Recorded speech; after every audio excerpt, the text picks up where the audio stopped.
Hello guys, welcome to my YouTube channel. তো আজকে কথা হবে জি5-এর নতুন ওয়েব সিরিজ গণশত্রু নিয়ে, যেটা বেসিক্যালি 5জন খুব ভয়ঙ্কর ভয়ঙ্কর ক্রিমিনাল, যেগুলো রিয়েলিটিতে যারা ছিল আর কি, সত্যি ঘটনা অবলম্বনে 5জন ক্রিমিনালের গল্প, ক্রাইম করার ঘটনা নিয়ে আর কি বেসিক্যালি সিরিজটা।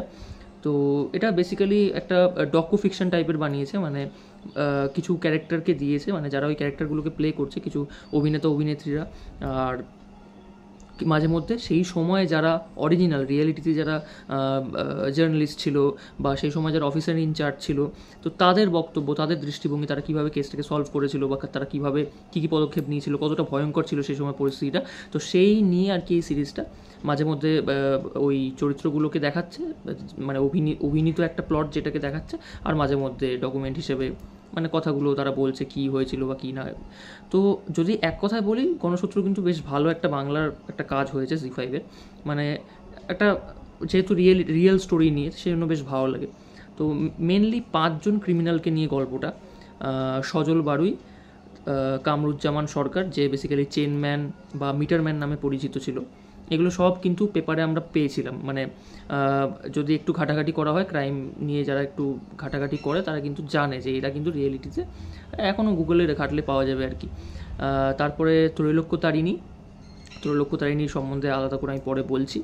এরপরে ছিল হচ্ছে রাশিদ খান, যে হচ্ছে বউবাজার, যে দুর্ঘটনাটা, মানে বউবাজার বোম ব্লাস্টটা হয়েছিল 1993-এ, সেই তার যে মাস্টার মাইন্ড মানে ওটা একটা দুর্ঘটনা ছিল আর কি। যাই হোক, সিরিজটা দেখলে আরও ভালো করে ডিটেলে জানতে পারবেন আপনারা।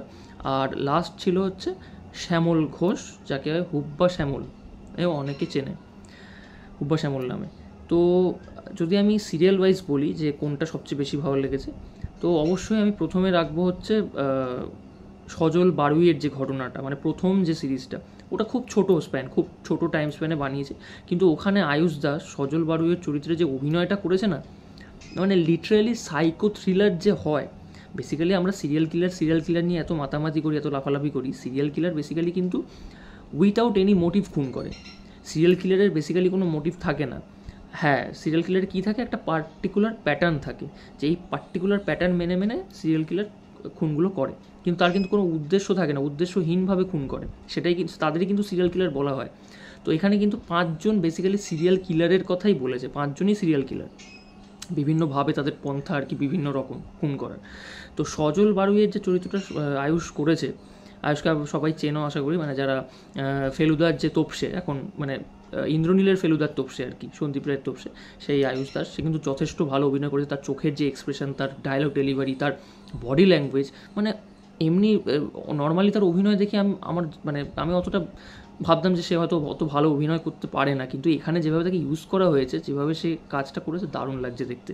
আর যেভাবে তার মানে সজল বারুই কিন্তু প্রচুর ক্রাইম করেছে, মানে ছোটোবেলায় তার বাবা, সৎ ভাই, সৎ মাকে মেরে তারপরে সে জেলে যায়, যেহেতু তার মানে বিলো এজ থাকে, 16 বছর বয়সে যেহেতু জেলে যায়, তাই জন্য তার সেরকম বড় শাস্তি হয় না। তারপর সে জেল থেকে পালিয়ে মুম্বাই যায়, সেখানে গিয়ে ক্রাইম করে আবার ফিরে আসে, কিন্তু অত ঘটনা কিন্তু ওইটুকু টাইমের মধ্যে দেখানো সম্ভব নয়। সেই কারণে শুধুমাত্র মানে সাইকিটা, মানে তার যে মাথার যে কেন ছোটোবেলায় খুনগুলো করলো, কেন তার কোন দৃষ্টিভঙ্গি কাজ করছে, কোন জিনিসটা তাকে ট্রিগার করেছে, এই জিনিসটাকে পার্টিকুলারলি ধরার জন্য সে কিন্তু ওই মানে ডিরেক্টর শুধু ওই ছোটো ঘটনাটাকে দেখিয়েছে, প্রথম ঘটনাটা, যে তখন যে খুনগুলো করলো।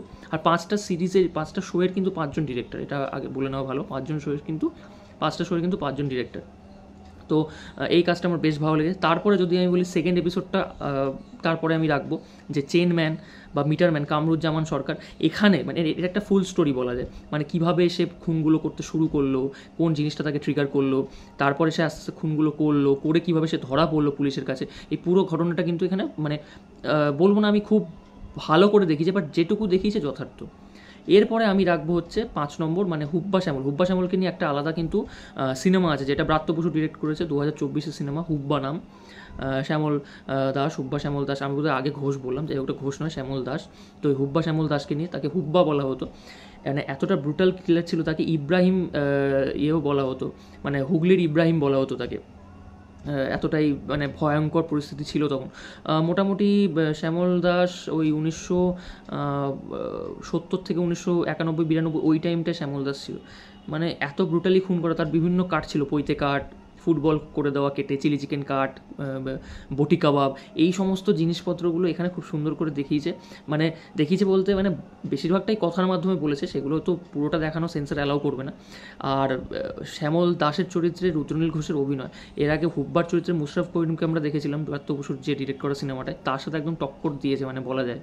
রুদ্রনীল ঘোষ খুব ভালো অভিনয় করেছে, মানে চোখের এক্সপ্রেশন, বডি ল্যাঙ্গুয়েজ, যখন মার্ডারগুলো করছে, অসাধারণ। এটাকে আমি থার্ডে রাখবো।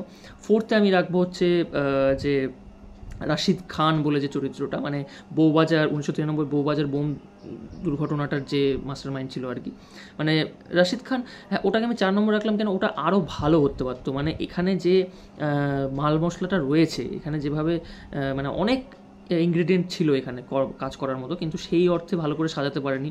হ্যাঁ, মানে মোটামুটি ধরেছে, কিন্তু এখানে একটা ভিএফএক্সের কাজ আছে, যেখানে বোম ব্লাস্টের পরে যে ঘটনাটা, মানে ভিএফএক্সের যে ঘটনাটা দিয়ে করেছে, ওটা খুবই বাজে লাগে দেখতে, মানে চোখে লাগে। বোঝাই যায় যে মানে এটাকে যদি খুব ছোট একটা সেটের মধ্যেও কিছু কয়েকজন মানুষকে দিয়ে করতো তাহলেও ভালো লাগতো, কিছু রিয়েল জিনিসপত্র নিয়ে। কিন্তু এখানে ভিএফএক্স দিয়ে খুবই বাজে করে দিয়েছে জিনিসটা, একদম দেখতে খুব বাজে লাগে। আর তার আগে বোম মানে দুর্ঘটনার আগে এইভাবে দেখায় যে 40 মিনিট আগে, বোম দুর্ঘটনার 5 মিনিট আগে, 10 মিনিট আগে, এই সময় যে টেনশনটা ফিল করার কথা, সেটা কিন্তু কখনোই মানে এই সিরিজটা জুড়ে পাওয়া যায় না। আর সুব্রত দত্ত বলবো না আমি খুব ভালো পারফর্ম করেছে, বাট যেটুকু করেছে ঠিক আছে। মানে তার চরিত্র যেভাবে লেখা হয়েছে, সে কিন্তু ভালো অভিনেতা নিঃসন্দেহে, কিন্তু তার চরিত্রটাকে হয়তো ভালোভাবে লেখা হয় না, একটু ভালোভাবে লেখা যেতে পারতো রাশিদ খানের চরিত্রটা।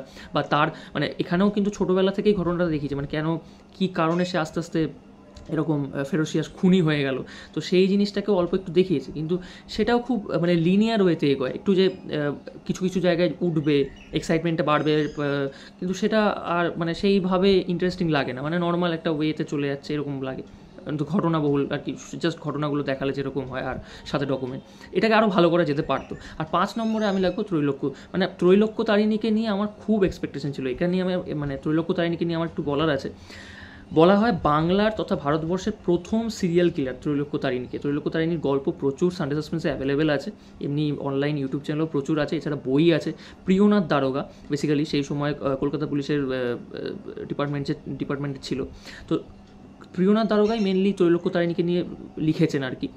তো ত্রৈলোক্য তারিণীর জীবন কিন্তু মানে প্রচুর ঘটনাবহুল এবং প্রচুর বলে না আপস অ্যান্ড ডাউনস, মানে একদম সিনেমার জন্য আদর্শ। তো এটাকে বেসিক্যালি 40-50 মিনিটের, মানে ওর ত্রৈলোক্য তারিণীর স্প্যানটা ছিল 40-50 মিনিটের, তো ওইটুকু টাইমের মধ্যে দেখানো অতটা সম্ভব নয় যদি তুমি পুরো ঘটনা ধরো। হ্যাঁ, যদি কিছু ঘটনা ধরতো তাহলে হয়তো একটু বেশি করে সাইকিটা বোঝাতে পারতো, সে কী ভাবছে, কেন খুনগুলো করছে। এখানে ত্রৈলোক্য তারিণী ঘটনা যদি আমি একটু বলি, মানে সে বেসিক্যালি একজন যৌনকর্মী ছিল, তো মানে সে সেখানে কীভাবে পৌঁছালো, তারপর থেকে তার জার্নিটা, তারপর সে নিজের কর্মীদেরই আস্তে মারতে শুরু করলো গয়নার লোভে, গয়না ডাকাতি করতে করতে মানে করার জন্য। তারপরে একজন সোনার দোকানের লোককে সে কীভাবে মেরে মানে নিজের বাড়ির নিচেই, নিজের ঘরের নিচেই পুঁতে দেয়। এই সমস্ত ঘটনা মানে প্রচণ্ড পৈশাচিক ঘটনা, পাশবিক ঘটনা, কিন্তু দেখানো মানে এখানে যেভাবে রিপ্রেজেন্ট করেছে ওটা অতটা হাইপ জাগায় না, ভালো লাগে না দেখতে আর কি। তো এখানে কালীবাবুর একটা চরিত্র আছে, মানে ত্রৈলোক্যর জীবনে কালীবাবুর একটা যে বিশাল অবদান রয়েছে, কিন্তু এখানে কালীবাবুর চরিত্রে যাকে দিয়েছে, কাস্ট করেছে, খুব একটা ভালো লাগেনি আমার। মানে সে নর্মাল অভিনয় করেছে, খুব লিনিয়ার অভিনয়, বেসিক্যালি চরিত্র ভালো করে লেখা না হলে যা হয় আর কি। তো এটা নিয়ে আমার এক্সপেকটেশন প্রচুর ছিল। মানে ত্রৈলোক্যর গল্প যদি বলা যায়, ইভেন দ্বিতীয় পুরুষেও ত্রৈলোক্যর উল্লেখ আছে, ওখানে পরমব্রত গৌরবকে বলছে যে বাংলার প্রথম সিরিয়াল কিলার, ভারতের প্রথম সিরিয়াল কিলার একজন মহিলা ছিলেন। সেইভাবে মানে তাকে মানে ধরতে পুলিশের কাল ঘাম ছুটে যাচ্ছিলো, মানে সে বিভিন্ন টাইম পিরিয়ডে বিভিন্ন ক্রাইম করেছে আর কি। তো সেটাকে এখানে মানে টাইম পিরিয়ডটাকে ভালো ধরেছে, পিরিয়ড ড্রামাটা ভালো হয়েছে, মানে সেই সময়ের যে কলকাতা শহরটা বা ওই টাইমটাকে ধরা হয়েছে ভালো। সে ঠিকঠাক সেরকম লাইট, মানে একটা ডিম লাইট ইউজ করেছে, ইয়েলোইশ লাইট, কিন্তু মানে খুব একটা আমি মানে ভালো লাগেনি আর কি। এক্সপেকটেশন ওটা নিয়ে আমার যেহেতু এক্সপেকটেশন বেশি ছিল, যদি ত্রৈলোক্যকে নিয়ে আলাদা করে একদম সিরিজ বা একটা সিনেমা হতো তাহলে ওটা ভালো হতো। মানে সাবজেক্টটা এখানে ঢোকানো মানে উচিত হয়নি, কারণ এটা অনেক আগের, 1860-80 এই সময়। আর ত্রৈলোক্যর ভূমিকায় পাওলি দাম ঠিক আছে, মানে খুব আমি বলবো না, পাওলি দাম কিন্তু খুব ভালো অভিনেত্রী, কিন্তু এখানে সে লিনিয়ার অভিনয় করে গেছে, মানে কোথাও কোনো হাইপ নেই। পুরো সব জায়গায় তার দৃষ্টি, মানে চোখের চাহনি একই রকম। এরকমও আছে যে ত্রৈলোক্য যাদের দিয়ে ডাকাতি করতো তাদেরকেই মেরে ফেলতো তারপরে, মানে ডাকাতি হয়ে গেলে তারপরেই সাথে সাথে মেরে ফেলতো বিষ দিয়ে। তো এই জায়গাটা তার যে চোখের চাহনি সেটাও যেরকম, আর যখন সে কোনো ক্লায়েন্টকে অ্যাপ্রোচ করছে, কোনো কাস্টমারকে অ্যাপ্রোচ করছে, তখনও তার চোখের চাহনি একই রকম। তো সেই জায়গাগুলো, তারপর তার বয়সটা যে পরবর্তীকালে বাড়ছে, আস্তে আস্তে বাড়ছে, সেই জন্য সে আস্তে আস্তে মানে সহজ পন্থায় খুনের চেষ্টা করছে, সেই জিনিসটাও, সেই বয়সটাও সেখানে ধরতে পারেনি, মানে পুরো একটা লিনিয়ার বয়স দেখিয়ে গেছে। তো এটাই ছিল বক্তব্য, এটা নিয়ে আমার একটু বেশি এক্সপেকটেশন ছিল আর কি। তো যারা গণশত্রু দেখোনি তারা অবশ্যই দেখো, কারণ এটা কিন্তু বাংলা একটা ভালো কাজ হয়েছে, আর যেহেতু রিয়েল ঘটনা নিয়ে একদম দেখতে ইন্টারেস্ট লাগবে। তো রিভিউটা ভালো লাগলে অবশ্যই লাইক করে দিও, চ্যানেলটা সাবস্ক্রাইব করে দিও। আজকের মতো টাটা, বাই বাই।